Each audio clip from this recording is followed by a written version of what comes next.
Bienvenue sur Invest Academy. J'espère que vous avez la forme. On se retrouve le 31 août 2023 pour faire le bilan de mon PEA pour le mois de juillet 2023.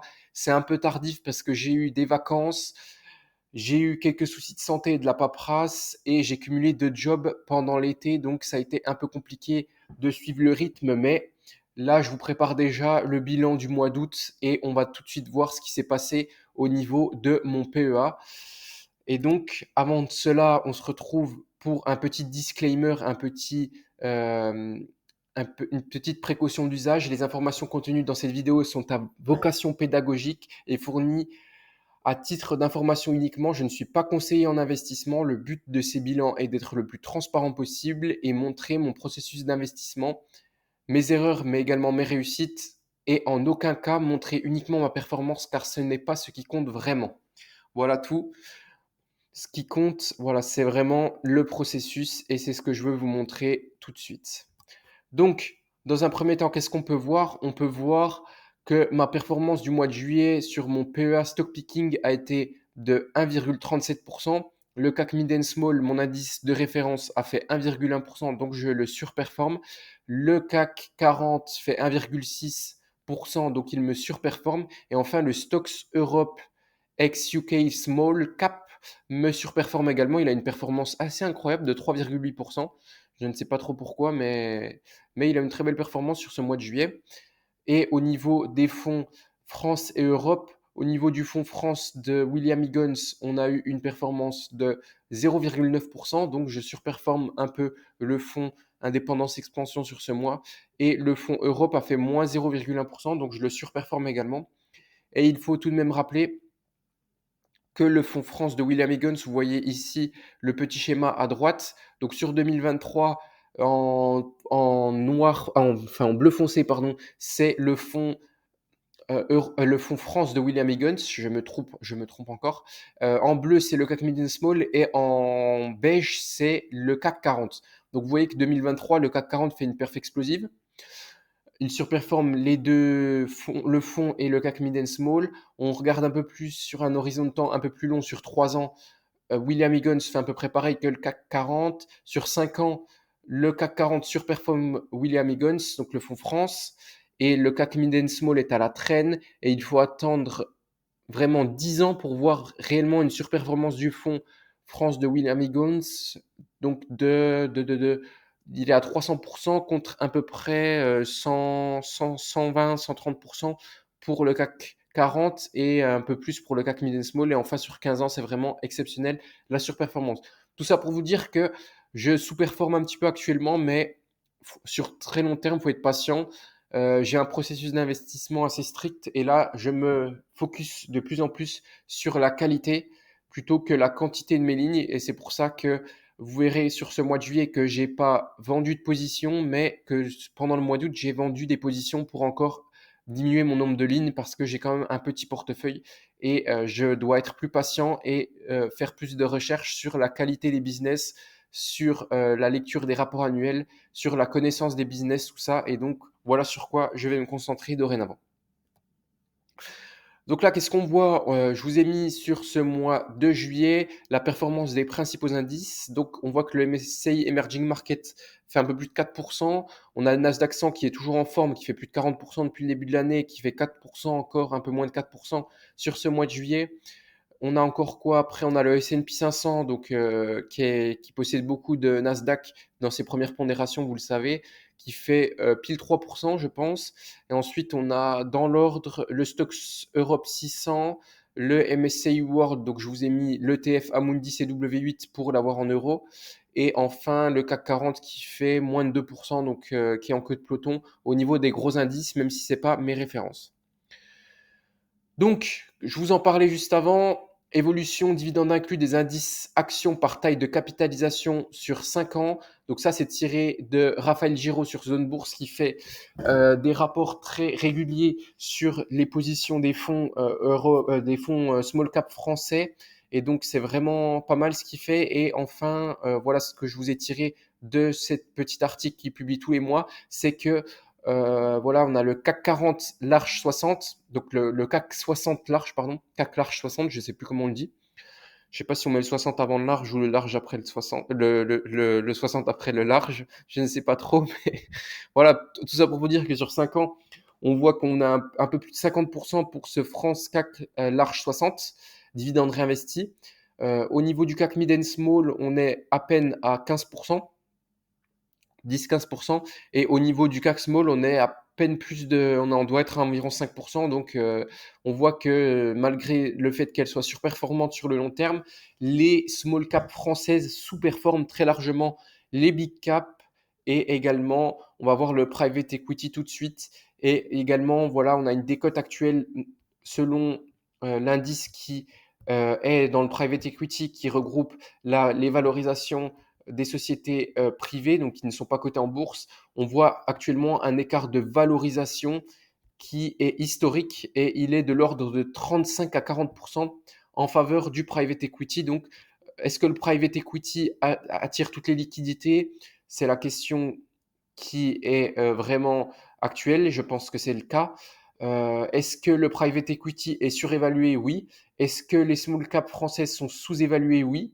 Et est-ce que les big caps françaises sont actuellement un peu surévaluées? C'est également le cas. Donc là, franchement, vous voyez que 9% de décote des small et mid caps françaises fin 2017. Et là, franchement, on est vraiment on a une décote énorme, donc de 35 à 40% en faveur du private equity. Et par rapport au CAC 40, on doit avoir une décote de l'ordre de 25%, à peu près 25-30%. Vous voyez, on est à 6 et le CAC est à 10. Ouais, on a quand même 40. Mais non, ouais, c'est dingue. Ah non, on est un peu moins, je suis bête. Si on regarde la courbe en bleu, c'est le CAC 40. Donc on est à peu près à, ouais, 25% de décote, 20-25% de décote pour le CAC Mid and Small. Donc franchement, on est assez surévalué au niveau des indices small cap, que ce soit en France, que ce soit en Europe, que ce soit aux États-Unis, enfin même au niveau mondial, on a une décote, mais je pense que ça peut s'inverser. C'est pour ça que j'investis dans des small cap pour essayer de faire de la surperformance sur du long terme. Voilà, on peut expliquer donc cette sous-performance des small et mid cap françaises par une décollecte importante des fonds small et mid cap en France. Donc c'est encore tiré de Raphaël Giraud de son rapport. Et en fait, le driver des performances des small et mid cap françaises, c'est tiré par euh, les fonds en fait. Et si les fonds ne reçoivent pas de liquidité, ils n'investissent pas donc dans cet univers d'investissement. Et vu que ça sous-performe, on n'a pas une bonne performance. Et donc, c'est un peu le serpent qui se mord la queue actuellement au niveau de ces small et mid cap françaises. Les gens n'achètent pas de fonds et donc ils vont plutôt vers du private equity ou des big cap et donc forcément on sous-performe, c'est moins attirant que les big cap qui surperforment. Donc voilà, vous voyez où je veux en venir. C'est pas très beau pour les small et mid cap actuellement, même si on est sous-valorisé. On se retrouve donc au niveau de la valorisation de mon PEA, donc incluant les ETF, parce que je vous inclus tout le temps les ETF quand je fais la valorisation au 31 juillet. Donc au 30 juin, on était à 10 797 euros. Et là, actuellement, au 31 juillet, on est à 11 509,47 euros. Donc une augmentation quand même assez belle de ce PEA. Donc, au niveau du mois de juillet, j'ai 347,46 euros de liquidité. J'ai fait 490 euros d'apport. Au niveau des plus-values, j'ai fait 222,14 euros, incluant les plus-values plus les dividendes. Et au niveau de la performance, ça nous fait plus 1,99% sur le PEA au total. Et au niveau des dividendes, ça nous fait 25,25 euros. Donc un mois assez chargé en dividendes ce mois de juillet parce que j'ai quand même un petit portefeuille. Nombre d'ordres, j'ai été assez raisonnable parce que d'habitude je fais beaucoup plus d'ordres et là je décide vraiment de me calmer et donc j'ai fait 5 ordres alors que sur les 2 mois de mai et juin j'ai fait 35 passages d'ordre et au niveau du nombre de lignes ETF inclus, je suis passé à 28 et on était à 31 le mois dernier. Au niveau des dividendes, qui m'a versé des dividendes sur ce mois de juillet? J'ai eu 7 euros de CRIT, donc c'est de l'intérim. Ipsos 2,70, donc des sondages. Mersenne 6,25 euros, donc c'est du graphite. des procédés pour l'électronique et on a également des semi-conducteurs, ils font un peu de tout. Donc c'est assez intéressant du Mersen actuellement. Donc 6,25 € de dividendes, même s'ils ont fait une augmentation de capital, je ne comprends pas trop pourquoi ils ne baissent pas le dividende. Mais bref, la société publie quand même de très bons résultats et ça dilue un petit peu, mais c'est pas non plus exceptionnel. Donc je conserve du Mersen qui publie de très bons résultats actuellement. Au niveau de Publicis, j'ai 5,80 € de dividendes. Donc ça, c'est de la communication, du marketing digital, tout ça. Vous connaissez sûrement Publicis au sein du CAC 40. C'est chez Environnement 1,10 € de dividendes. C'est chez qui est en trend following énorme, mais je garde pour du long terme. J'avais acheté sous les 100 € et là, franchement, ça perfe bien. Synergie également de l'intérim, 2,40 € de dividendes. Et donc, ces sociétés, j'hésite à les renforcer au sein de mon PEA parce qu'elles sont assez sous-évaluées. Mais bon, c'est assez cyclique l'intérim, donc je ne sais pas trop ce que je vais faire, notamment Synergie qui est plus sous-évaluée que Crit, même si Crit a plus de potentiel de croissance, notamment avec un rattrapage de son pôle aéroportuaire. Au niveau donc de la répartition, donc mon objectif moyen terme, c'est 70% de small et mid cap PEA et 30% d'ETF. Et actuellement, je suis à 43,84% d'ETF et 56,16% de small et mid cap. Vous voyez que ça évolue favorablement pour les small et mid cap par rapport au mois dernier. Donc là, vous avez rapidement mon PEA et vous voyez que j'avais fait le tri dans mes ETF et que je vais faire bientôt plus de tri dans mes actions. Vous le verrez donc le mois prochain, donc dans 10 jours, je pense que je vais publier, moins de 10 jours, le bilan de mon PEA pour le mois d'août parce qu'on va être début septembre. Au niveau de l'évolution de mon PEA, vous voyez que depuis sa création, j'ai une perf de 5,59%. Donc je dilue la performance parce que je fais des apports, j'ai des petits apports au quotidien. Et là, on voit que franchement, il performe bien depuis 2023, mon PEA en incluant les ETF. Mais on voit qu'avant, il performait pas super bien. Et c'est tout ce que je voulais vous dire. Le CAC 40, durant cette période, fait une perf énorme, notamment depuis le T4 2022. Au niveau de mon indice plus de référence, le iShares World, MSCI World Small Cap, il fait 1,41%, donc je surperforme un peu, c'est pas mal. Et le PEA Monde, il me surperforme, donc c'était tout. Au niveau du stock picking que j'ai commencé le 7 avril 2022, on est au 31 juillet à 10,91% de performance, donc c'est franchement pas une mauvaise performance pour dire, vu la performance de l'indice CAC Mid and Small, mais c'est pas non plus extraordinaire. Vous voyez que le CAC 40, donc le Lixor, l'ETF qui suit le CAC 40, lui, il fait 22,58%, c'est énorme, et les autres indices sous-performent. Au niveau de mon stock picking PEA sur le mois de juillet, j'étais très content, j'avais surperformé le CAC 40 un petit moment, et là, il savourait que sur la dernière séance, j'ai fait mano avec le CAC 40, je suis un peu dégoûté, mais c'est pas très grave. Sur ce mois, normalement, je surperforme sur le mois d'août le CAC 40. Et là, vous voyez 1,37 pour le portefeuille stock picking. Et le CAC 40 fait 1,44, donc c'est du mano quand même. Le MSCI World Small Cap qui fait une très belle perf sur ce mois de juillet quand même, je tiens à le souligner. Et les deux autres indices me surperforment. Mais c'est pas très grave. Au niveau de ce que j'ai vendu au niveau du mois de juillet, je n'ai rien vendu. Donc ça va aller très vite. Voilà ce que je voulais vous dire. C'est pendant ce mois d'août que je vais vendre. Et on se retrouve directement pour la première société que j'ai achetée durant ce mois de juillet 2023. Et c'est une société que vous commencez à connaître parce que c'est ma première ligne de mon PEA et je trouve le prix qui est toujours attractif en ce moment.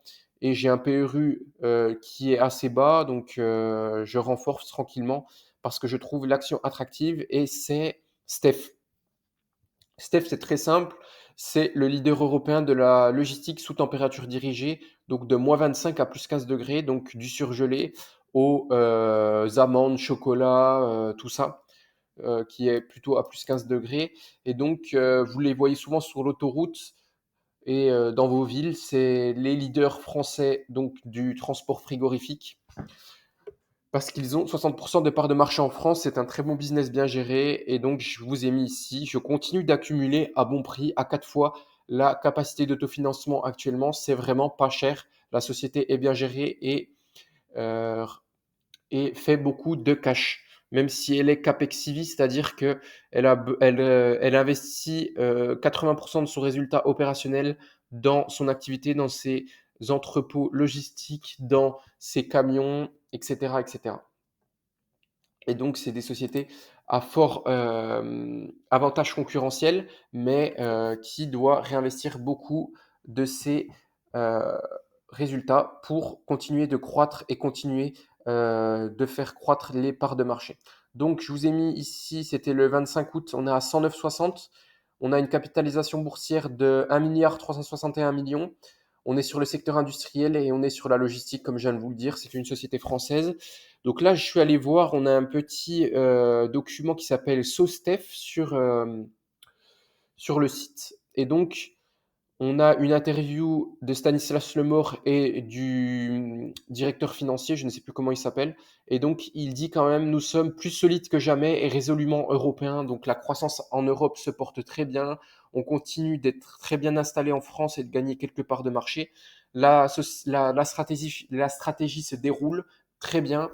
Et on fait en Europe ce qu'on fait en France. Donc, on gagne des parts de marché, on se développe très bien et on essaye d'être dans des pays assez résilients qui ont été notamment ces derniers temps l'Espagne et le Portugal, un peu moins l'Italie, un peu moins les Pays-Bas et un peu moins le Royaume-Uni à cause de l'inflation et de la concurrence, mais je pense qu'on a un très très beau boulevard devant nous. Vous voyez, 4,264 milliards d'euros en 2022, 21 700 personnes qui travaillent chez Steph, c'est énorme. Résultat net 146 millions d'euros et capitaux propres 1,4 milliard, 1,40 milliard d'euros. On est dans 8 pays. On a plus de 20 000 clients, plus de 110 000 livraisons par jour. C'est énorme. On a 4 cargos qui vont être vendus parce que la méridionale a été vendue à la CMA CGM. Plus de 2700 porteurs et tracteurs en propre. Donc ça, c'est également énorme.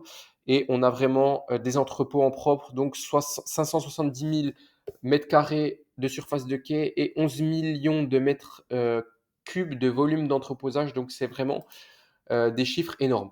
Premier trimestre, on avait eu une belle croissance à périmètre constant de 13,7%. En comptant également les ventes de marchandises pour la restauration hors domicile qui ne marchent pas, donc c'est pas intéressant. Donc en réalité, on avait 8,7% de croissance de l'activité. Et pour le deuxième trimestre, on a eu moins 1,1% de croissance du chiffre d'affaires. Donc on a une baisse de la consommation alimentaire en France et également en Europe. Et donc ça se traduit dans l'activité du groupe, même si ce n'est pas une baisse exceptionnelle. C'est quand même une petite baisse et on est à 4% en incluant la vente pour restauration hors domicile. Et comme je vous l'ai mis ici,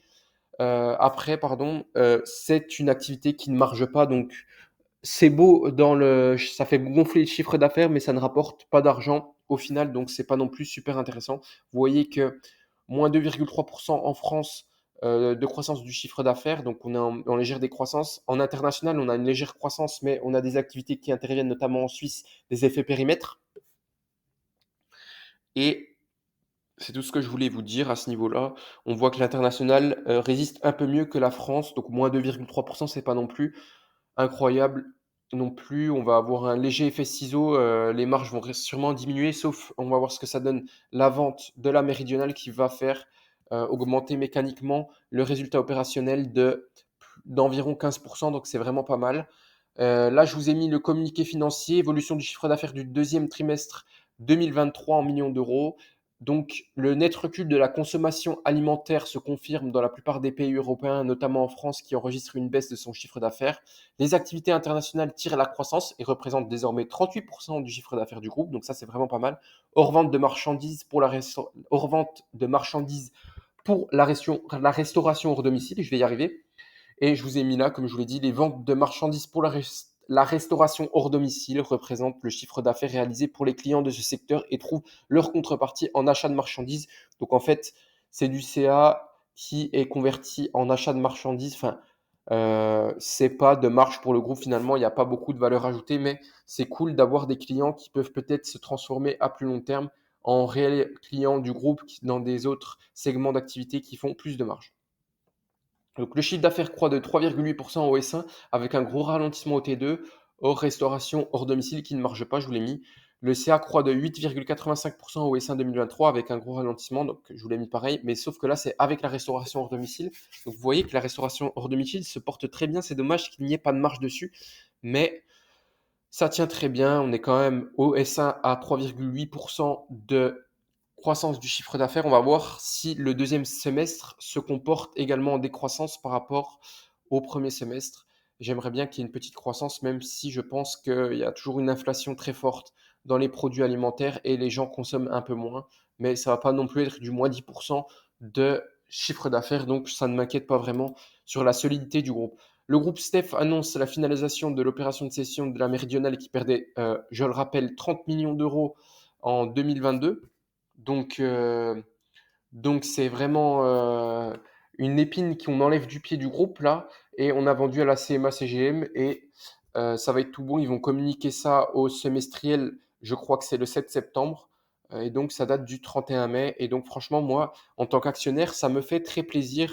On coupe les pertes et donc on augmente mécaniquement la lisibilité du groupe et la rentabilité du groupe, la profitabilité également, parce qu'on a des pertes. Et donc, on va augmenter le ROCE, on va augmenter les marges. Et même si on a 100 millions d'euros de chiffre d'affaires en moins, c'est pas très grave. Bon, structure juridique de la société cotée.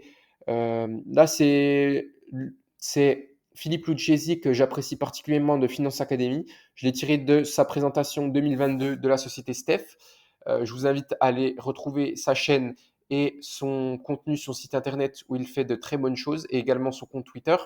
Et là, donc, on a en gros l'organisation du capital de la société cotée. Et en fait, on voit que on a un flottant qui est seulement très faible à hauteur de 20%, 20 ou 30%, je ne sais plus, c'est plus très lisible. Attendez, je vais vous lire ça. Hum, Ouais, j'ai mis ça. Les salariés détiennent quand même 17,7% du capital, Atlantic Management 30,9%, UEF, donc Union économique et financière 7,5%, SPFA, donc Société des personnels de la financière de l'Atlantique 10%, et Société européenne de logistique du froid 5,9% et Francis Lemort 0,5%. Donc on a un très faible flottant et c'est ce que j'aime chez Steph, c'est qu'on parie sur la création de valeur à long terme avec les salariés, avec les retraités et avec les managers. Donc pour moi ça me plaît très bien, on est skin in the game.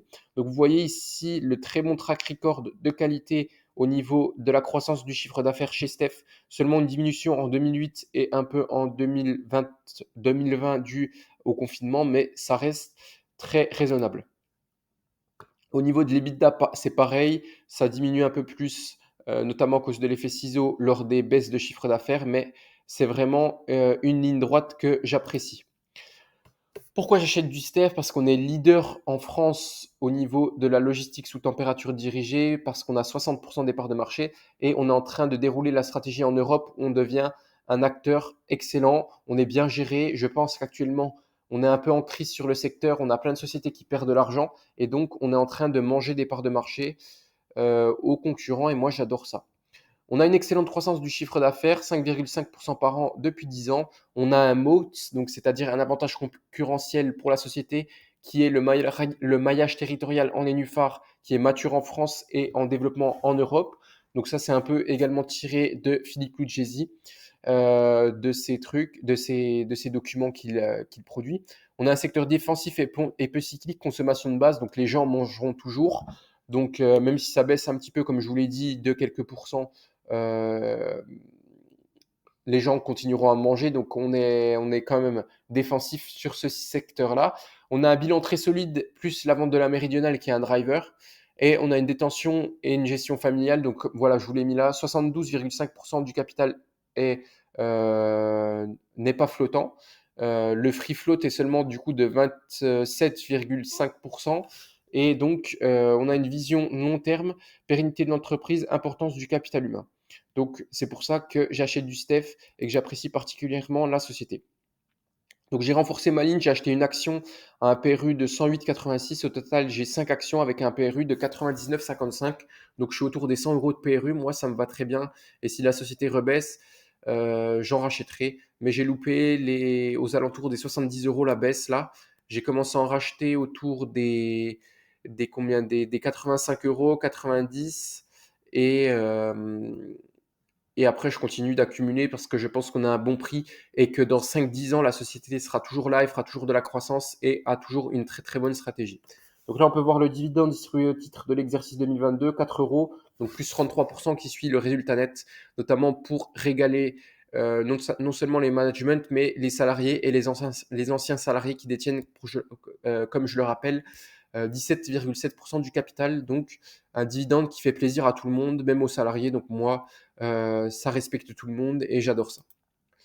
Au niveau des ratios par rapport au CAC Mid and Small, on a un price earning, donc on a le levier value, comme j'aime le dire, et le levier qualité. Donc au niveau du levier value, au niveau du price earning, on est sous-évalué de 34,5% par rapport à l'indice de référence CAC Mid and Small. Au niveau du cours sur capacité d'autofinancement, on est sous-évalué de 58% par rapport au CAC Mid and Small.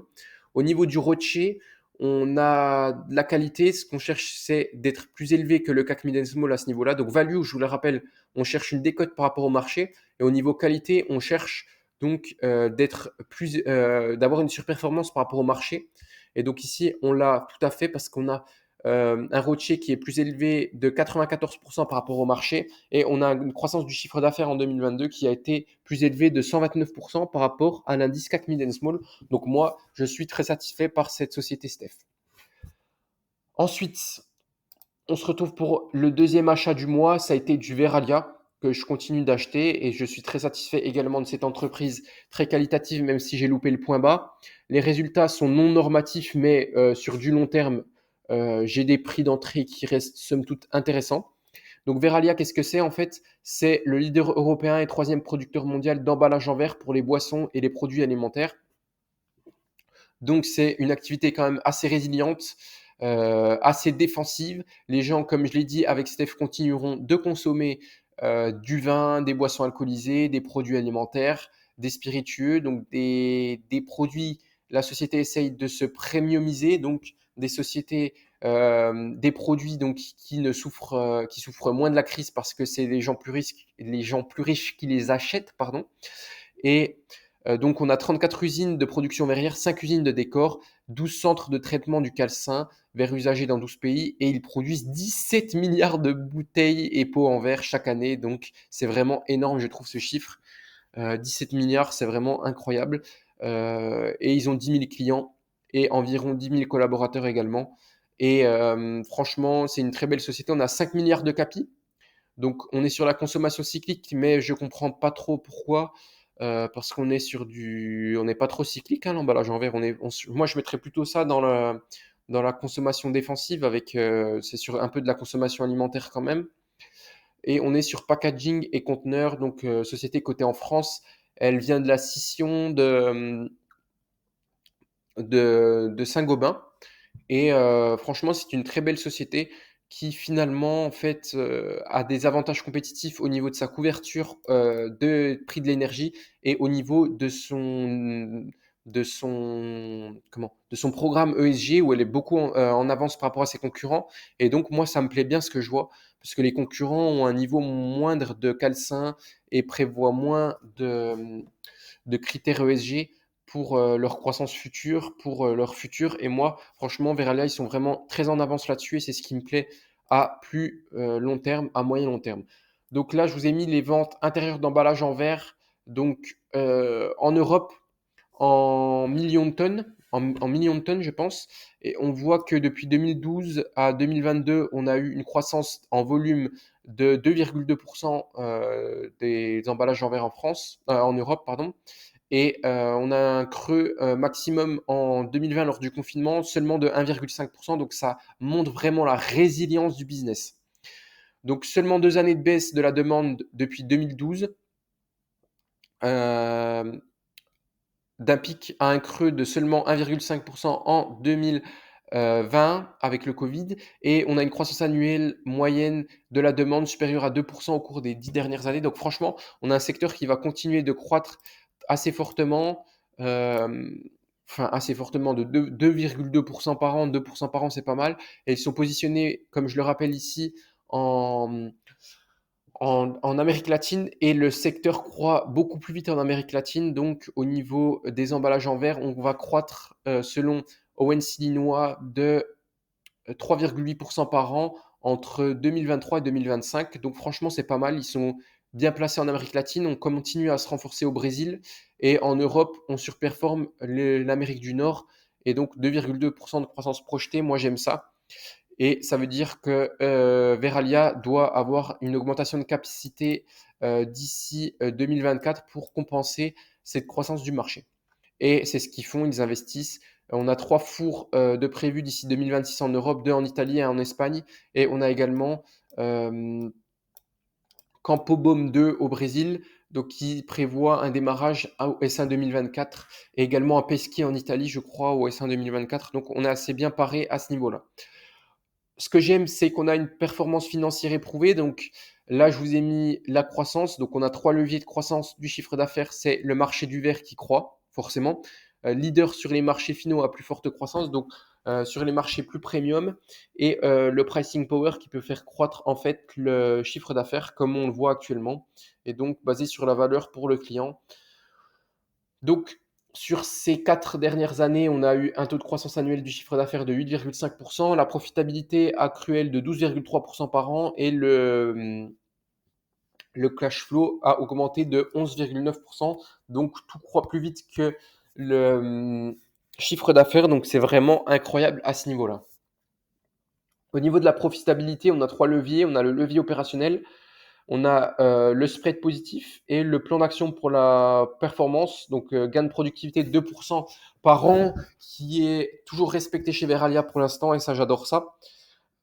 Et donc, au niveau du cash, on investit dans des actifs, dans des bons actifs, et on fait du capex stratégique. Donc, on a une bonne allocation du cash, et donc on a un business en croissance et générateur de trésorerie résilient pendant la pandémie. Donc ça, c'est très bon au niveau de Veralia. Et donc, vous voyez que on a vraiment surperformé en 2022, notamment grâce au spread positif. Et on va tuer, je pense, les objectifs 2022-2024 parce qu'il prévoit également toujours une augmentation de l'EBITDA et du chiffre d'affaires en 2024. Et donc, c'est tout ce que je voulais mettre à ce niveau-là, vous montrer un petit peu ces chiffres 2022 qui étaient assez exceptionnels. 2023 va être du même ordre parce que là, on a eu les résultats semestriels avec un S1 où les revenus augmentent de 30,7%, c'est énorme, donc 28,6% en organique. On a un EBITDA ajusté qui augmente de 54,9%, même si c'est non normatif, c'est du spread positif qu'il repasse aux clients, c'est des augmentations de prix. Les volumes, quant à eux, ne suivent pas trop, donc c'est non normatif, mais c'est quand même exceptionnel comme résultat. On a une marge EBITDA à 30,8% contre 26% en 2022 au S1. On a une dette nette qui ne bouge pas trop, même si l'effet de levier, il le trafique un peu, parce que la dette nette, elle bouge pas, mais l'EBITDA, il augmente, donc forcément l'effet de levier de 1,3 fois l'EBITDA, il diminue. Donc ici, la dette bouge pas. Au niveau du résultat net, on a 311 millions d'euros. Donc là, on est à plus 78,8%. Donc on dépasse les coûts fixes. On a un bon pricing power. On répercute bien les prix, les hausses de prix. Moi, c'est ce que j'aime chez Veralia actuellement. Donc 2,65 euros de bénéfice par action. Donc on est très bon pour ce premier semestre. Et les résultats ont été très bien accueillis par le marché. Prévision relevée pour 2023, on a une croissance du revenu qui est prévue de plus de 20%. Du coup, avant, c'était environ 20% et là, c'est plus de 20%. Et l'EBITDA ajusté, on l'a relevé entre 1,1 milliard d'euros et 1,250 milliards d'euros. Même si j'ai écouté le conférence call, le management est très confiant, le PDG est très confiant dans la fourchette basse, il est quasiment sûr de l'atteindre. Donc franchement, c'est un, un très bel exercice pour l'instant pour Veralia en 2023. Au niveau de Verallia, du coup, j'ai renforcé ma ligne. J'ai acheté 3 actions à un PRU de 35,92 comme vous pouvez le voir. Et au total, j'ai 8 actions avec un PRU de 36,60. Donc, j'ai racheté un peu avant le boom actuel. Et vous savez que j'aime pas être cash. Et du coup, je mets du cash où je pense que c'est des opportunités et sous-évaluées, même si c'est pas des sociétés sous-évaluées, même si c'est pas des grosses opportunités. Et là, vous voyez ici, Veralia, on m'a dit, oui, Veralia, c'est plus à 20 euros, c'est pas une grosse opportunité, tout ça. Mais en dessous autour de 35-36 euros, je trouvais que c'était pas un mauvais prix. Et vous voyez, finalement, j'ai quand même une ligne à plus de 20%. Donc, finalement, mon cash a été bien alloué à ce niveau-là. Veralia, ils ont augmenté de 33%. Non, c'est si, 33%, non, c'est pas ça. Ils ont augmenté de je sais plus combien leurs dividendes au titre de l'exercice 2022. Et je sais plus c'est combien qu'ils ont augmenté leurs dividendes, je suis bête. Bref, plus 33%. Bah si, je crois que c'est 1,4 euros. Je pense que j'avais bien rectifié. Et donc, ils ont augmenté également leurs dividendes comme Steph de 33% pour le porter à 1,4 euros en 2022. Donc, c'est assez satisfaisant pour ceux qui cherchent du dividende, même si moi, je cherche de la quality value. Donc le dividende, c'est qu'un plus. Pourquoi j'achète du Veralia? Parce qu'on a une résilience des marges malgré l'inflation. EBITDA à 26,7%. Donc ça, c'était pour l'exercice, les EBITDA, la marge EBITDA non, l'augmentation de l'EBITDA, je sais plus. Pour l'exercice 2022, contrairement à ses concurrents Vidrala, Owens Illinois, Zignago, Vetropac, excellente croissance du chiffre d'affaires, 8,5% par an depuis 4 ans. Profitabilité augmente plus rapidement que le chiffre d'affaires. Donc ça, je vous l'ai également mis 12,3% par an sur 4 ans. La stratégie qui est le mode de couverture en énergie consiste à couvrir sur 3 ans 85% de la consommation future estimée en fin d'année, N pour avoir 100% de couvert relatif à N+1. Donc ici, vous verrez qu'en 2024, on aura 15% au spot, je crois. On aura 25% au prix de 2023, je sais plus, il faudra que je vous remontre. Dites-moi si vous voulez que je vous fasse une analyse des résultats semestriels de Veralia, parce que je vais me recreuser dedans et vous montrer tous les beaux documents qu'ils ont montrés, comme ça vous serez bien au courant de tout ce qu'il y a. Mais ils sont couverts avec des prix de 2021, 2022, 2023 et 2024, ils ont un peu de spot.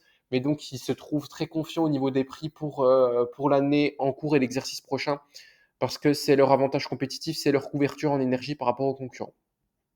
Secteur défensif peu cyclique, consommation de base et en croissance, plus écologique que le plastique, le verre, et on produit à flux tendu. On a pas trop de stock. Là, ils sont en train de reconstituer les stocks. C'est pour ça que le besoin en fonds de roulement a augmenté au niveau de ce semestre. Mais pour le deuxième semestre, ils vont laisser le BFR tranquille et donc on va avoir des meilleurs free cash flow.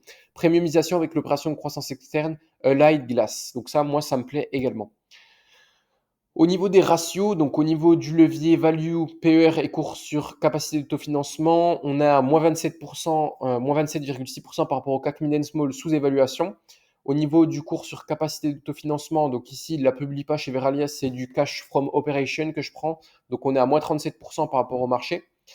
Au niveau du levier quality, donc les deux leviers value sont cochés. Au niveau du levier quality, on a un ROCE qui surperforme de 340% le CAC Mid Small, donc c'est validé. 31,7% de ROCE, c'est énorme. On a une croissance du chiffre d'affaires également de plus 163% par rapport au marché. Donc, on coche les 4 cases. Donc, les 2 cases value, c'est coché, et les 2 cases qualité, c'est coché. Donc, Veralia, c'est vraiment une très belle société au cours actuel sur des évaluations tangibles, des critères quantitatifs. Et je vous le dis derrière également sur les critères qualitatifs. Je lis les conférences calls, tout ça. J'ai bien lu le transcript et on a vraiment une très très belle société. Ils sont confiants pour l'exercice 2023. On va avoir vraiment une belle perf du côté de Veralia. Au niveau du prochain achat, c'est LDC. Je vous en ai déjà parlé. C'est un groupe familial qui a été créé il y a plus de 50 ans et c'est une société, en fait, c'est un volailler. Et donc, on est sur un leader français est même un acteur majeur européen de l'industrie de la volaille. Donc vous connaissez forcément ces marques: Loué, Le Gaulois, Maître Coq, Marie. Les autres, c'est des B2C, B2, euh, B2B, pardon. Business to business, oui, B2B, je suis bête. C'est pour les chaînes de resto, tout ça. Mais les autres, vous les retrouvez en magasin: Loué, Le Gaulois, Maître Coq, Marie. Moi, je consomme certains de ces produits, notamment les œufs et le poulet, parce que je trouve que ça a un impact écologique limité. C'est très bon en protéines pour les sportifs. Et, euh, et franchement, ils font des bons produits. Je consomme leurs produits, donc forcément, j'essaye de m'intéresser au business. On a 23 000 salariés, 7 000 éleveurs et on a une centaine de sites industriels. Et ils sont verticalement intégrés sur l'ensemble de la chaîne de valeur, c'est ce que j'aime également. Et ils sont très importants comme acteurs français dans la souveraineté alimentaire. Donc c'est pour ça qu'il ne faut jamais sous-évaluer ce genre de type de business parce qu'ils sont quand même très importants pour les Français finalement. Si on importe tout, on n'est plus souverain, on n'est plus trop une puissance, et donc on a besoin de ce type d'acteurs en France. Au niveau de 2022, on a réalisé un chiffre d'affaires de 5,8 milliards d'euros, donc c'est vraiment un chiffre d'affaires vraiment exceptionnel par rapport à la valorisation qui est de 2,2 milliards d'euros. Vous voyez, on est sur la consommation défensive et on est sur du poulet. Je ne sais pas pourquoi ils mettent food, emballage alimentaire, enfin produits alimentaires emballés, et on est sur une société française très qualitative. Donc vous voyez le mix d'activités 2022-2023 tiré de Euroland, donc volaille et amont. Donc 72% du chiffre d'affaires, international 14% et traiteur 14,2% du chiffre d'affaires. Et au niveau géographique, on est à, à 77,5% en France et on est à 22,5% à l'export, à l'international, même si ça reste européen. Donc société très qualitative, pourquoi? Parce qu'on a un excellent track record. On est passé en 2005, 1,4 milliard d'euros de chiffre d'affaires à actuellement, on l'a dit, cette année, 5,8 milliards d'euros de chiffre d'affaires. Et on voit que on a vraiment un très très bon track record, que ce soit avec une politique de croissance externe que de rationalisation des prix, croissance interne, croissance organique.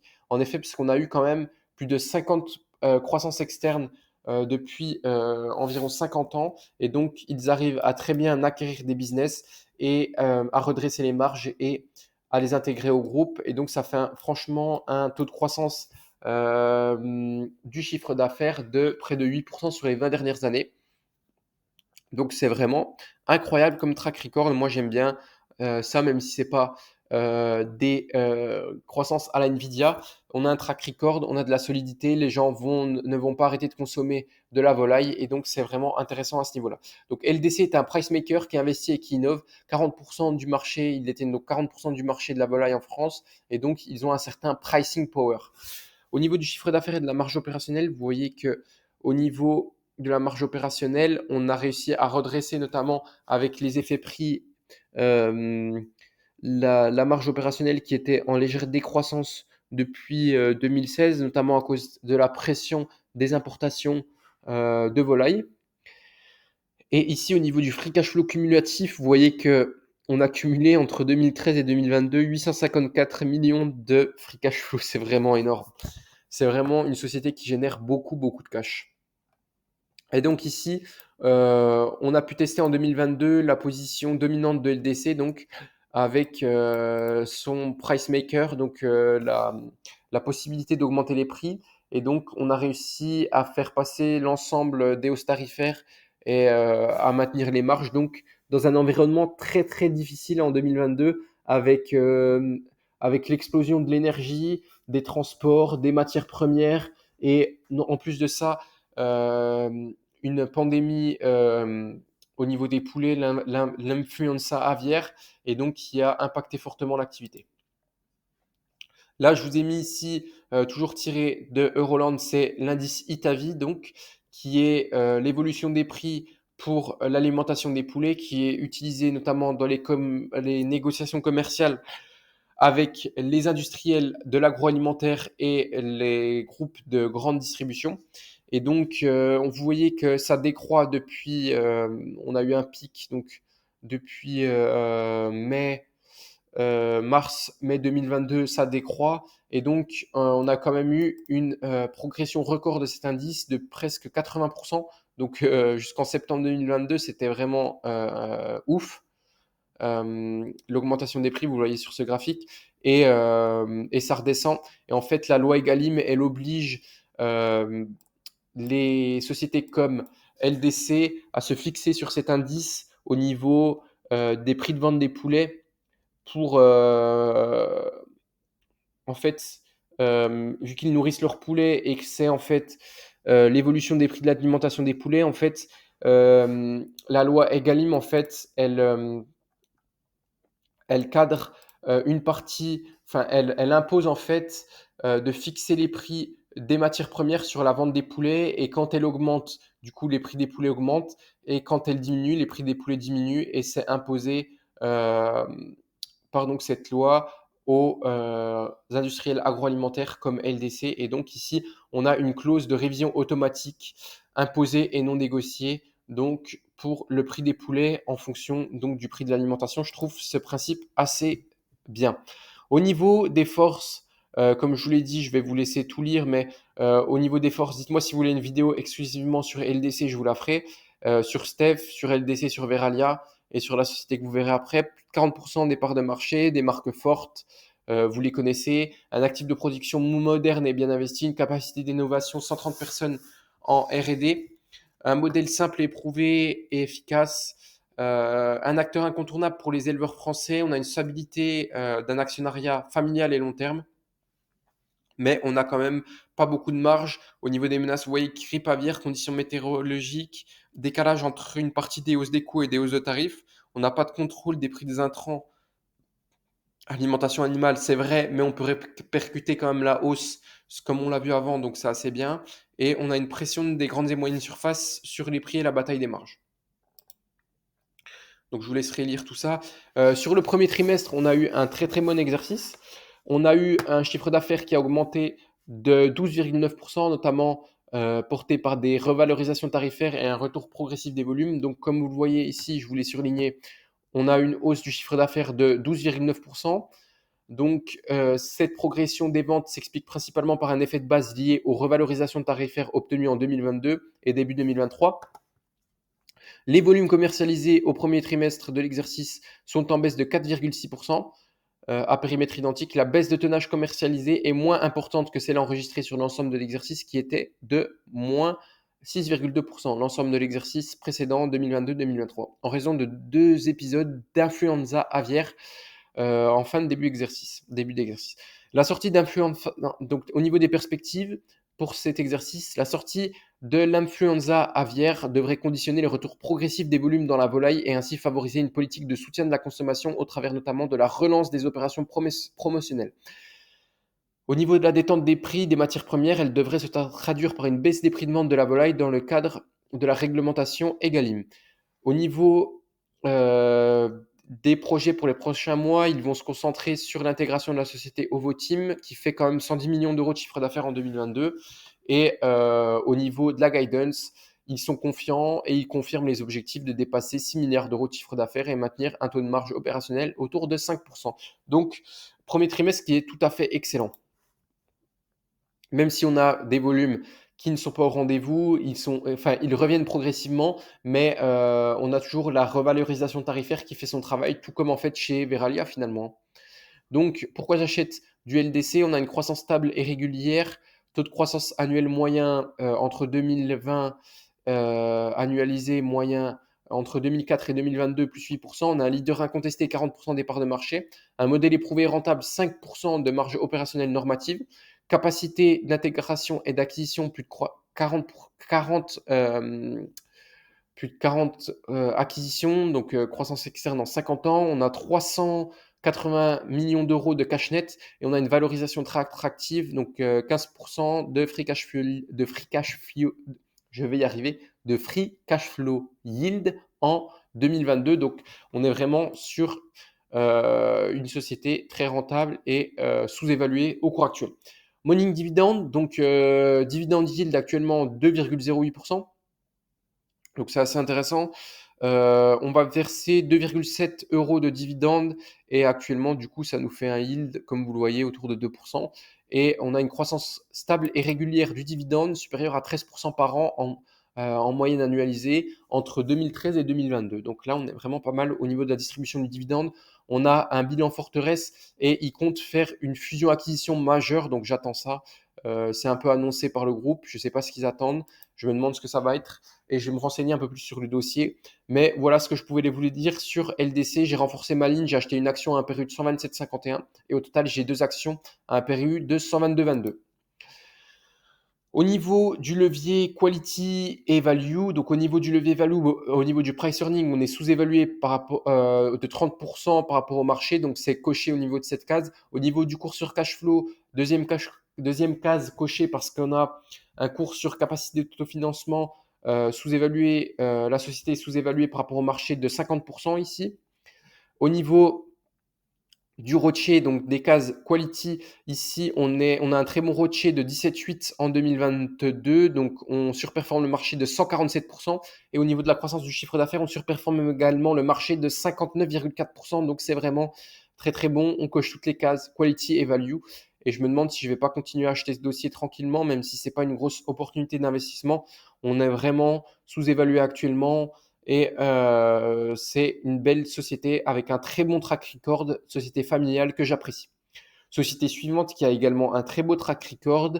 Je vous laisse savoir de quelle société je parle. Et c'est bien sûr Thermador, une très très bonne société également que Philippe Lucchesi suit. Et je suis rentré sur le dossier assez récemment. Et j'attendais les 75 pour rentrer sur le dossier, mais c'est jamais allé. C'est allé à 77,30. J'aurais dû un peu renforcer. Et là, elle a un peu remonté.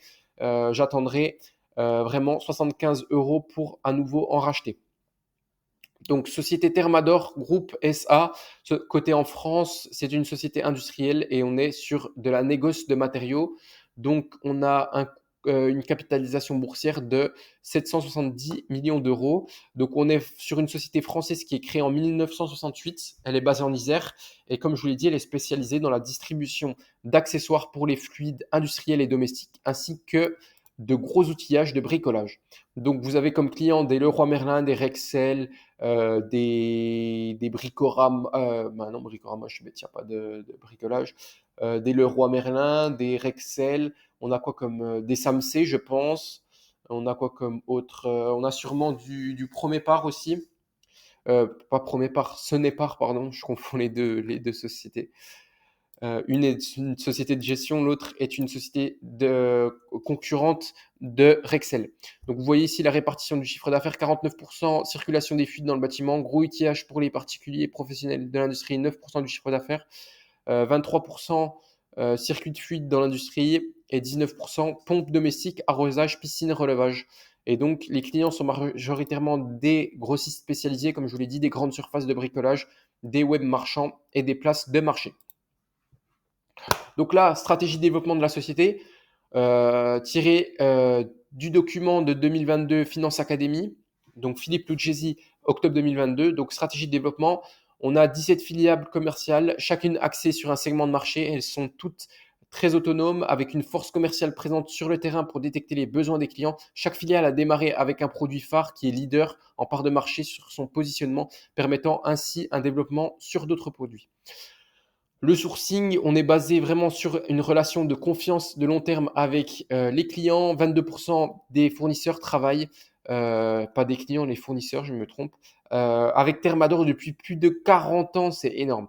Le stock et la logistique, en plusieurs décennies, le groupe a réussi à accumuler plus de 70 000 références de produits. Le stock est donc énorme, 30% du bilan comptable de la société. D'ailleurs, c'est son avantage compétitif.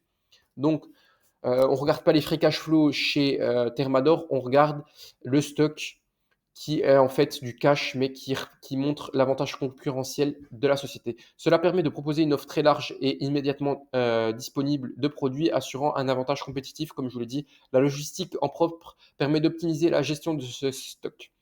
On a le foncier qui est détenu en propre au sein de la filiale Teli, tout comme en fait Steph. Donc c'est vraiment en fait des mini foncières à l'intérieur des sociétés. C'est pour ça que c'est très intéressant ces deux sociétés. Et enfin, le capital humain, depuis la création de la société en 68, le capital humain est un pilier de développement. Les salariés sont associés au capital de la société et c'est très bon. Donc vous voyez ici que on a eu une croissance organique de la société de 1968 à 2014 et ensuite à partir de 2015 on a commencé la croissance externe et c'est ce qui explique en fait l'explosion du chiffre d'affaires ici comme on va le voir depuis 2015 vous voyez qu'on est passé de 220 millions à 494 millions d'euros de chiffre d'affaires donc on a vraiment explosé la baraque comme si je pouvais le dire, comme je peux dire, pardon, un peu vulgairement parlant. Euh, donc, croissance externe, explosion du chiffre d'affaires et on continue la croissance en 2022-2023, ça continue légèrement et c'est appréciable. On a également eu des acquisitions qui sont très importantes, même si elles diluent un peu la marge. Je parle notamment de la société qu'on a achetée à Monaco, là, je ne sais plus comment elle s'appelle, dans le BTP. Donc la marge commerciale, c'est l'indicateur à regarder. On est quand même assez stable. Donc ici, dans le temps, euh, c'est signe de qualité en fait chez Thermador. Donc depuis 10 ans, ce ratio baisse légèrement autour de 58-60%. Donc si ça reste stable, c'est assez intéressant. Au niveau du résultat net, donc on est sur un résultat net qui est très élevé actuellement. Encore pour 2022, la marge nette est 10,63%. Et pourquoi on a une marge nette? Philippe nous disait, lui, que l'orientation depuis quelques années des activités du groupe vers le grand public pourrait expliquer cela. Mais on peut expliquer également cela par une baisse du taux d'imposition sur les sociétés en France, ce qui explique une explosion du résultat net ces dernières années. Donc vous voyez, une société quand même très rentable, hein. Et là, on voit au niveau de ce que disait la société, le parcours boursier sur 10 ans, dividendes réinvestis, on est à 17% par an, alors que le CAC 40 est à 10,6% par an. Donc, la société d'ailleurs communique très bien sur YouTube même. Elle a une chaîne YouTube pour les résultats, pour les conférences call. Pour une société de cette taille française, c'est de l'inédit, c'est de communication financière et c'est de transparence. Moi, j'adore ça. Donc, au niveau du résultat du premier semestre 2023, on est sur une très bonne résilience des marges au premier semestre, mais des perspectives qui vont être plus difficiles au deuxième semestre. Donc là, c'est tiré de Odo, je crois que c'est Odo BHF, hein, une analyse sur les résultats. Donc, les résultats du S1 résistent finalement très bien grâce à un bon pricing power du groupe. La marge brute en légère amélioration de 34,9% et à l'excellente gestion opérationnelle des filiales, et ce malgré deux effets contraires sur le semestre, ralentissement des volumes au sein de la majorité des filiales et euh, dilution logique provenant de DPI. Donc voilà, c'est DPI le nom que j'ai cherché tout à l'heure, la filiale qu'ils ont achetée à Monaco, qui a une marge opérationnelle de 5,8%. Le pôle négoce,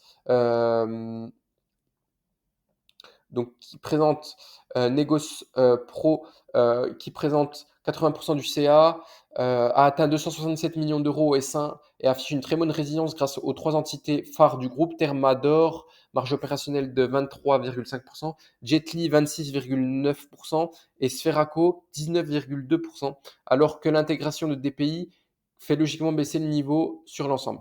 La bonne surprise vient du pôle grand public, 20% du chiffre d'affaires, qui est finalement ressorti en croissance de 5,7% sur le S1 et affiche une belle amélioration de sa rentabilité avec Audrea, marge opérationnelle de 6,8% sur le semestre, contrairement à une marge négative en 2022. Et Mecafer et Domac, marge opérationnelle de 8,6% contre 4,3% l'année dernière. La structure financière reste très solide avec un endettement net maîtrisé, notamment à cause de l'acquisition de DPI.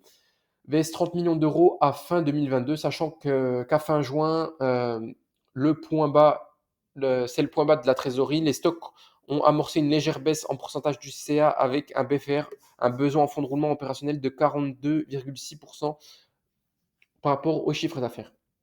Le management il reste très prudent au niveau de leur discours. Ils anticipent une baisse de la demande sur les prochains mois, logement neuf, industrie, bricolage, mais restent confiants sur la trajectoire moyen long terme de la société avec une forte traction de la rénovation énergétique et de la gestion de l'eau, adduction d'eau. Donc pourquoi j'achète du Thermador? Parce qu'on a un management de grande qualité avec un excellent track record. On a une capacité à répercuter les hausses de prix des intrants aux clients finaux. On a des marges élevées pour de la simple négoce. Début de diversification hors de France, ça j'aime également au niveau des ventes. Et on a de la logistique et du foncier en propre, c'est très beau. Acquisition sur l'adduction d'eau très prometteuse. Donc là, on parle de DPI. Et on a une très bonne allocation du capital euh, en comprenant le dividende avec un ROCE également de 24%. C'est une société dividende aristocrate également et ils distribuent de très bons dividendes en ne négligeant pas leur croissance et leur bonne gestion. Et donc, on a un dividende yield de 2,43% actuellement. Et donc, on a eu un dividende de 2,08 euros au titre de l'exercice 2022. Donc, j'ai renforcé ma ligne que j'avais initiée fin juin. Et ici, donc, j'ai racheté une action le 13 juillet à 80,2 euros. J'aurais bien aimé en acheter à 77,30, mais on a eu des achats d'insiders qui ont reboosté un peu le cours. On est de retour vers les 85, mais j'attendrai un retour en dessous des 75 pour me renforcer sur cette très belle société. Et donc, j'ai trois actions à un PRU de 81, 94.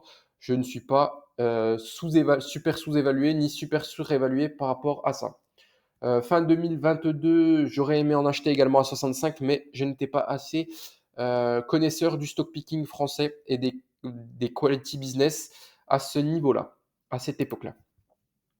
Donc au niveau des ratios, au niveau du price earning, on est un peu sous-évalué en last 12 months, on est à moins 8,3% au niveau du PER, donc ça coche la case ici. Mais au niveau du cours sur cash flow, on est un peu surévalué, notamment parce que je vous l'ai dit, la société a refait ses stocks. Là, on a eu un gros besoin en fonds de roulement ici sur ce S1.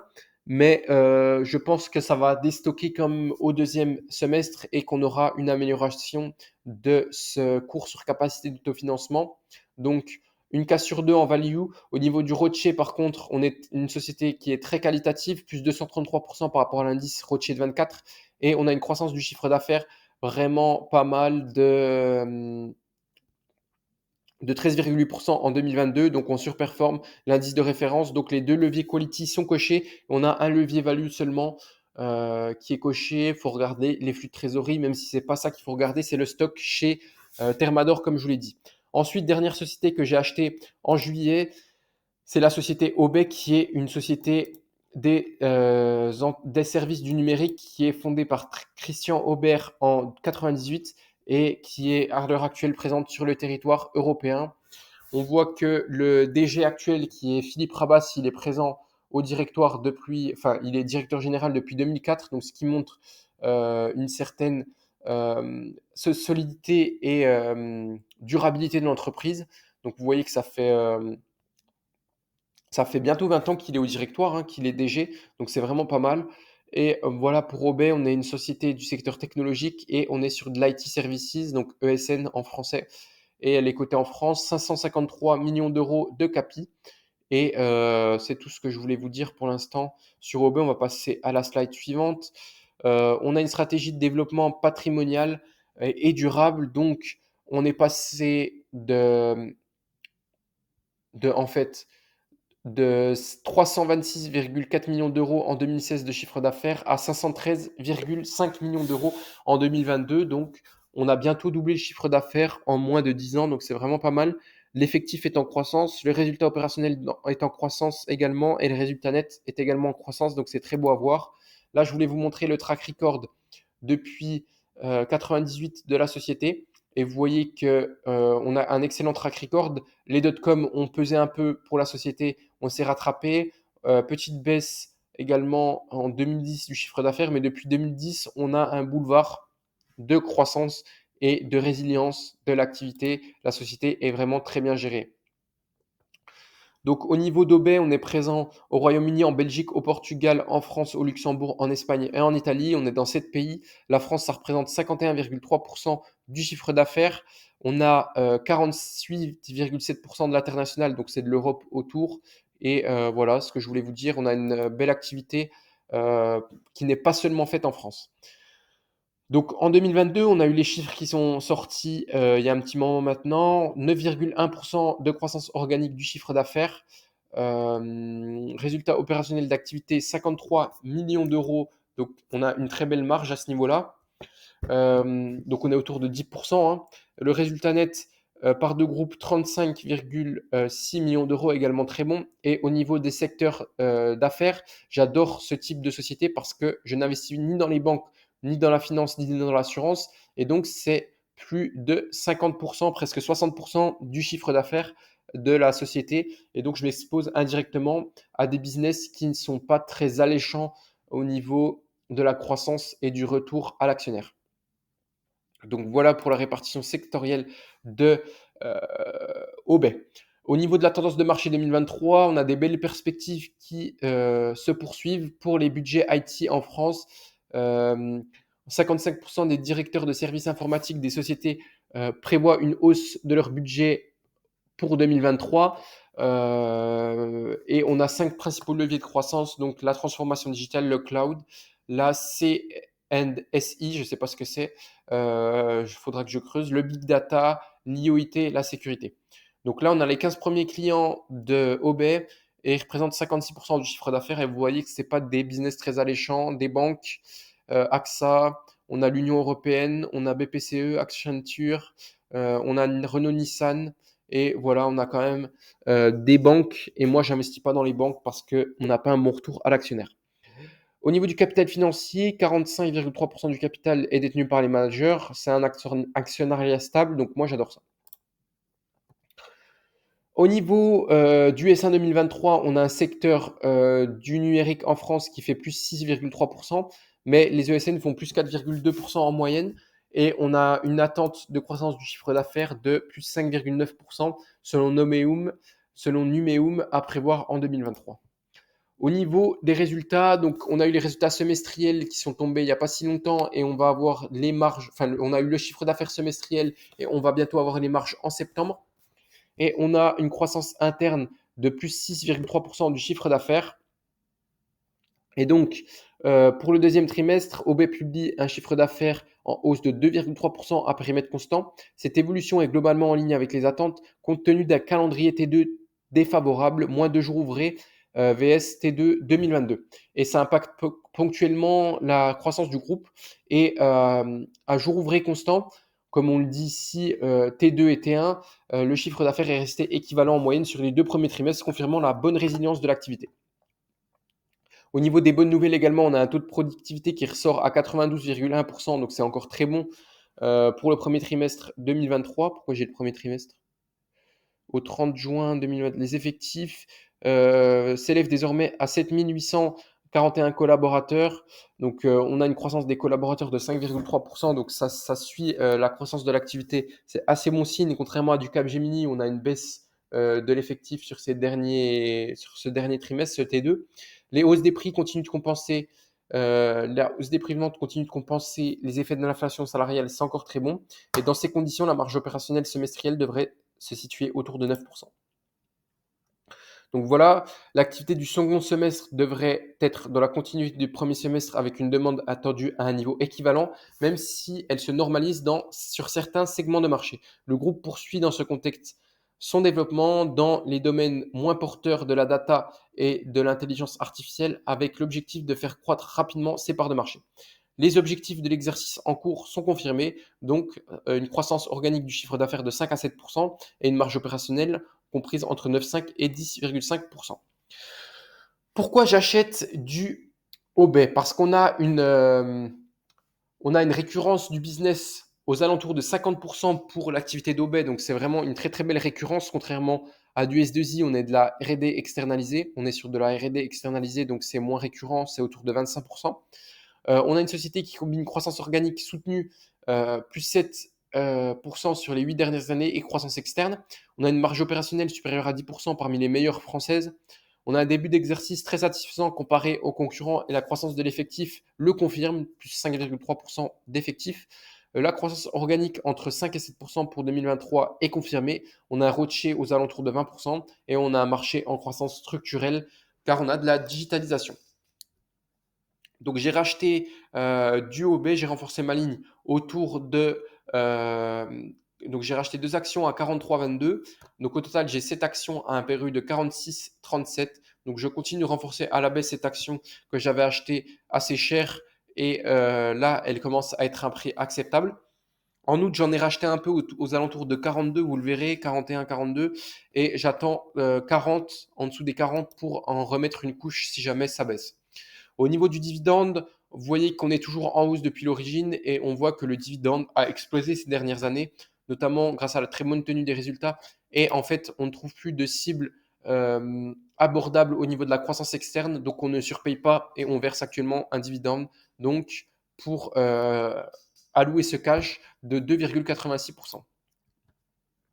Au niveau des ratios par rapport au CAC Mid Small, vous voyez qu'ici, au niveau des leviers value, on est surévalué au niveau du price earning de 8,3%. Au niveau du cours sur cash flow par rapport à l'indice, on est également surévalué de 10%, mais bon, on est sur une société plutôt très qualitative et très résiliente. Donc moi, ça ne m'étonne pas. Au niveau du ROCE, on est au niveau qualité. Au niveau du ROCE, on est à plus 185% par rapport au CAC Mid Small. Donc là, on est très très qualité.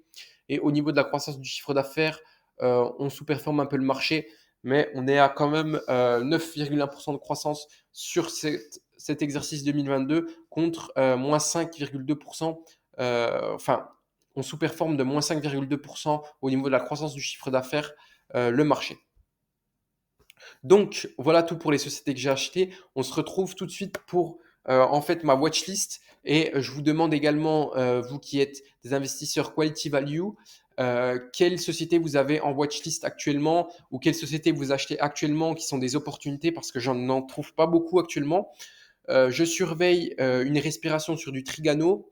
Je surveille du Knostabert qui publie également un concurrent de Trigano dans les véhicules de loisirs qui publient d'excellents résultats et qui ont de très bonnes perspectives et qui sont un peu plus premium que Trigano et qui ont des stades d'immatriculation aberrantes en Allemagne actuellement, qui est le premier marché européen des véhicules de loisirs. Ils sont premiers au niveau des immatriculations. Donc ils mangent des parts de marché en fait à Trigano et à Immer qui sont Trigano qui est leader et Immer le deuxième concurrent principal de Trigano et de Knos. Voilà tout. Je surveille également du Kitron, je surveille du Precia Molène, je surveille du Precia, du Gérard Perrier, Industrie. Je surveille également quoi? Bah, toutes les sociétés qualitatives en fait que suit également Philippe, qui m'intéresse également. Euh, Qu'est-ce que je suis également? Kitron, ouais, Kitron dans les Electronic Manufacturing Services, c'est assez intéressant en ce moment. Je vais regarder. Mais si vous avez des idées, dites-le moi en commentaire. Donc là, au niveau des contributions à ma performance sur le mois de juillet 2023, vous voyez que Veralia, ça a fait 15%, Clinica Baviera, presque 12%, Crit, presque 10,68%, Mersenne 6,14%.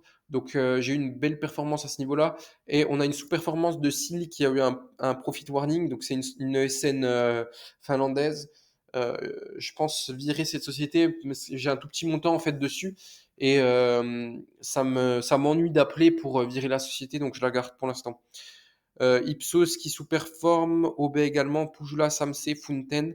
Bref, on a eu quand même des sociétés, mes principales sociétés du portefeuille qui se sont plutôt bien comportées durant ce mois de juillet. Donc au niveau de ma performance stock picking vs les indices, depuis le début de l'année, je suis à 6,37 en stock picking, CAC Mid Small 7,3, CAC 40 18,3 et Stocks Europe ex-UK Small Cap Net Return 10,4. Donc je surperforme actuellement. Je vais voir si ça dure jusqu'à la fin de l'année, mais on verra bien. En tout cas, j'ai une belle performance sur ce mois d'août, enfin une performance convenable par rapport au CAC 40. Là, vous avez mon portefeuille action qui n'est pas le portefeuille de juillet, mais qui est le portefeuille d'août qui est actualisé en fait. Donc, vous voyez mes principales positions en stock picking. Donc, voilà du STEF, OB, LDC, S2I. Voilà, vous voyez mes principales positions. Je vous laisse mettre pause et regarder tout ça.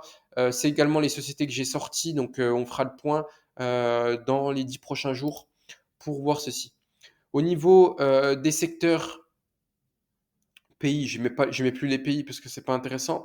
Donc on a l'industrie, la consommation discrétionnaire et la technologie qui sont toujours, les principaux piliers de mon PEA, mais on a une augmentation de la consommation courante, notamment avec, la société que l'on appelle LDC qui augmente en part également dans mon portefeuille et la santé qui augmente un peu avec Clinica Baviera que je renforce et qui a bien pumpé. J'en aurais bien acheté à 17, mais là, c'est toujours un prix sous-évalué.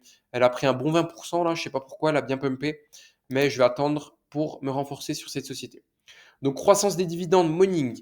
Donc, on se retrouve avec une valorisation de mon portefeuille à 6 300 euros contre 5 649 le mois d'avant. Donc, je fais plus 6% contre plus 7% le mois d'avant. On se retrouve à 174 euros de dividendes en croissance de 12% par an. Et là, actuellement, je suis à plus 12% avec 190 euros de dividendes annuels. Et j'ai un rendement un peu moindre à 3,02% contre 3,08 au mois d'avant. Donc voilà ce que je voulais vous dire sur la croissance des dividendes. Maintenant, si vous voulez me soutenir un petit peu, je vous présente mes liens de parrainage et d'affiliation. Vous pouvez me contacter sur Invest Academy si vous avez n'importe quelle question. Si vous voulez qu'on fasse des coachings, tout ça, c'est possible également. Et donc ici, vous avez mes liens Trade Republic, une fraction d'action offerte. Donc c'est un compte titre où j'investis avec des ETF Smart Beta dessus. Donc c'est assez intéressant. C'est mon propre compte titre. Donc si vous voulez, vous avez mon lien en parrainage en description. Mon lien de parrainage en description, c'est ce que je voulais dire. L'Inxea, c'est mon assurance vie, notamment la Spirit 2 où j'investis sur des SCPI qui ne baissent pas leur prix de part. Les miennes, elles sont très qualitatives. Et j'ai également les fonds de William Higgins dedans. Donc, si ça vous intéresse que je vous en parle ou si vous voulez une assurance vie, contactez-moi. Vous avez 50 euros offerts en carte cadeau. Donc là, c'est directement dans la description. Au niveau de Bourse Direct, vous avez 50 euros offerts avec mon code donc pour ouvrir ici votre PEA ou PEA PME. Donc c'est assez intéressant. Vous avez 50 euros dès l'ouverture. Si vous n'avez pas de PEA ou de PEA PME, il faut prendre date. Donc inscrivez-vous avec mon code. C'est les meilleurs du marché Bourse Direct. J'ai aucun souci avec eux. L'application de téléphone est très bien. Le site est un peu vieillot, mais c'est très qualitatif. Le service client est incroyable. Enfin, vous avez enfin non. Vous avez Boursorama, il y a 20 euros offerts actuellement, donc c'est pas très intéressant. Là, j'ai pas mis à jour. Donc Boursorama, c'est pas intéressant en ce moment. Vous avez Fortunéo avec mon code parrain. Vous avez l'offre boostée, donc vous avez 120 euros pour l'ouverture d'une carte Gold, d'un compte courant, donc Gold, avec la carte Gold, pour l'ouverture d'un compte titre, d'un PEA, d'une assurance vie, d'un PEA PME. Si vous mettez 1000 euros, vous avez 120 euros offerts. Donc si ça vous intéresse, contactez-moi et prenez mon code parrain qui est 130 92 557. Et enfin, Realty, c'est l'immobilier tokenisé. Vous avez également mon lien dans la description si ça vous intéresse.